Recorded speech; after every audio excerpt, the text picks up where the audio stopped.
बच्चों की तरबियत के हवाले से हमेशा पूछा जाता है मुझसे। उस हवाले से अगर बात की जाए, तो तरबियत वैसे तो एक बहुत वसी मौजू है। ना ही इसमें कोई ऐसी बात की जा सकती है कि मैं कोई एक जुमला कह दूंगा और सारी ज़िंदगी उसी पर ही अमल पैरा हूँ, तो फिर जो है आप अपने मकसूद तक पहुँच जाएंगे। ऐसा मुमकिन नहीं है। ये एक तसलसल वाला काम है और इसे मुसलसल लेकर चलना पड़ता है।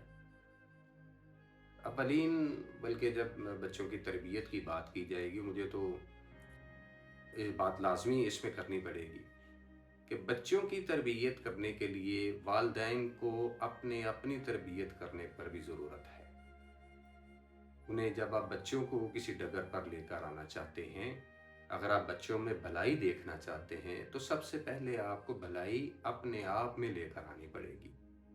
ये बात नहीं है कि आप बच्चे को मुत्तकी और परहेजगार पाना चाहते हैं। आप चाहते हैं कि हमारा बच्चा नमाज नहीं पढ़ता, तो आप बच्चे की नमाज पर तवज्जो देने से पहले अपनी नमाज पर तवज्जो दें। वो खुद ब खुद आप देखिएगा कि जो आप कर रहे हैं, क्योंकि लाशऊरी तौर पर छोटे बच्चे जो होते हैं वो बड़ों का इत्तबा करते हैं, उन्हें देखते हैं, उनकी आदत को अपनाते हैं। तो अगर आप बच्चों में अच्छाई चाहते हैं, तो अवलीन बात तो ये है कि बड़ों में अच्छाई पहले अपने आप में लेकर आनी पड़ेगी। अगर वो शिकायत करते हैं बड़े कि जी हमारे बच्चे गुस्सा बहुत करते हैं, तो उन्हें एक बात पर फोकस करना चाहिए, इस बात को नोट करना चाहिए, अपना एहतसाब करना चाहिए कि बच्चों के अंदर ये गुस्सा कहाँ से आया है। हकीकत तो ये बात है कि आपके अंदर गुस्सा इतना मौजूद है।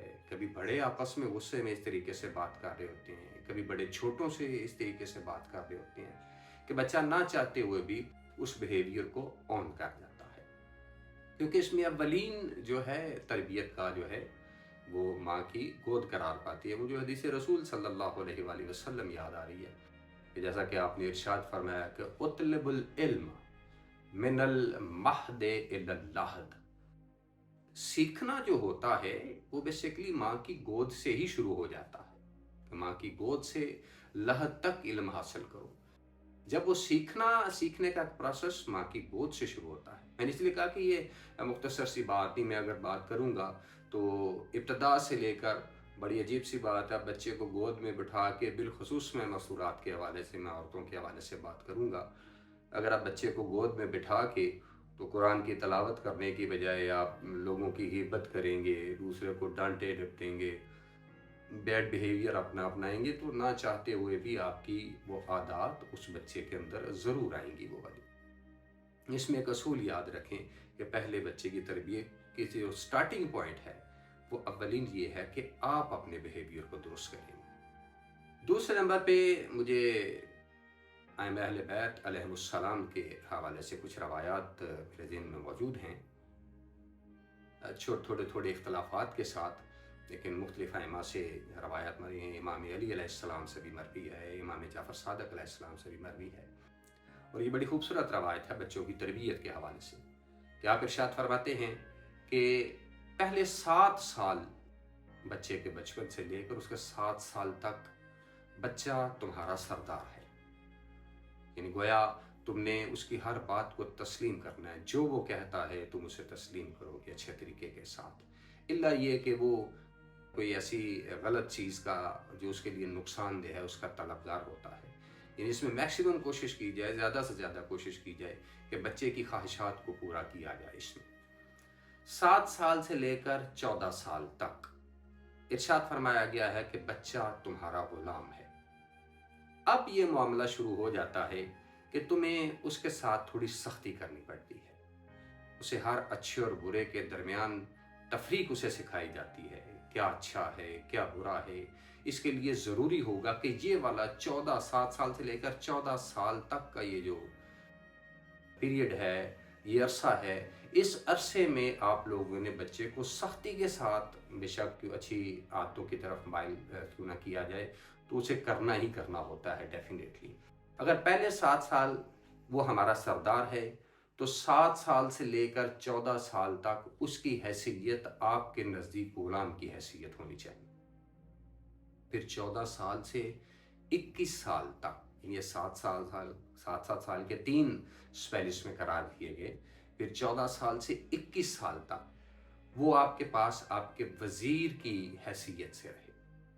बिल्कुल इसी तरह से मिलती जुलती रवायत से यहाँ इरशाद फरमा दिया कि ये पहले 7 साल बच्चे के खेलने कूदने का दौर है, उसे खेलने कूदने दिया जाए। फिर उसके बाद अगले जो 7 साल हैं उसमें उन पर सख्ती की जाए, उनकी सख्त तरबियत की जाए। फिर उससे अगले 14 से 21 साल के जो 7 साल हैं उस पर उनके साथ आप निगरान रहें बेहतरीन तरीके के साथ, कि आपको पता हो वो क्या कर रहा है, कहाँ जा रहा है, किन बच्चों के साथ उठ बैठ रहा है। ये सारी की सारी एक्टिविटी आपको मालूम होनी चाहिए, कितने बजे घर से निकलता है, कितने बजे घर वापस आता है। ये इन 3 जो स्पेल हैं इनमें आपकी जो जिम्मेदारी है, एक्चुअली आप अपनी उस जिम्मेदारी को समझने की कोशिश करें। क्या आपने उसे गोद से लेकर 7 साल तक अपनी इस जिम्मेदारी को निभाया? हम क्या करते हैं, हम इन 3 साल जो 3 प्रोसेस हैं ये वाले, इनका तरतीब को बिल्कुल गड़बड़ कर देते हैं। जब हमें बच्चों को तरबियत करने की ज़रूरत होती है तब हम उनके लिए पोलाइट होते हैं, यानी हम पहले वाला प्रोसेस जो होता है ना, जो 7 साल से 1 साल से 7 साल तक, उसे हम 7 साल से 14 साल के दरमियान अप्लाई करते हैं, जबकि यहाँ ही गड़बड़ हो जाती है। और उसके बाद क्या करते हैं, फिर 7 से 14 साल वाला जो तरबियती सेशन होता है हम उससे 14 से 21 साल के दरमियान अप्लाई करते हैं। वो उस वक्त मामला गड़बड़ हो चुका होता है। उस वक्त आप उसकी तरबियत करना भी चाहें तो ये आपके लिए मुमकिन नहीं होगा, क्योंकि तरबियत वाला जो दौर है वो आपने गुजार दिया है। अपनी जिम्मेदारी को समझते हुए इस तरतीब को अगर इसी तरीके से आप रखेंगे तो आप देखिएगा कि आपके बच्चों के अंदर उनकी जो सलाहियतें हैं, क्योंकि ये उनका इरशाद है बेसिकली, जो इंसान को बहुत अच्छे तरीके से जानते हैं, वो जो अफजलुल खलाइक हैं, मैं उनकी बात कर रहा हूँ कि उन्होंने ये इरशाद फरमाया कि इस तरीके से। अच्छा, फिर इमाम फरमाते हैं इसमें, आप इरशाद फरमाते हैं कि जो पहली रवायत मैंने पेश की उसके हवाले से, कि फिर 21 साल के बाद अगर वो जिस तरह तुम चाह रहे हो, जिस जगह पे तुम लेके जाना चाह रहे हो, वो तुम्हारी बात कबूल नहीं करता, तो इमाम अली अलैहिस्सलाम इरशाद फरमाते हैं तुम उसे मारो, उसे मार के समझाओ।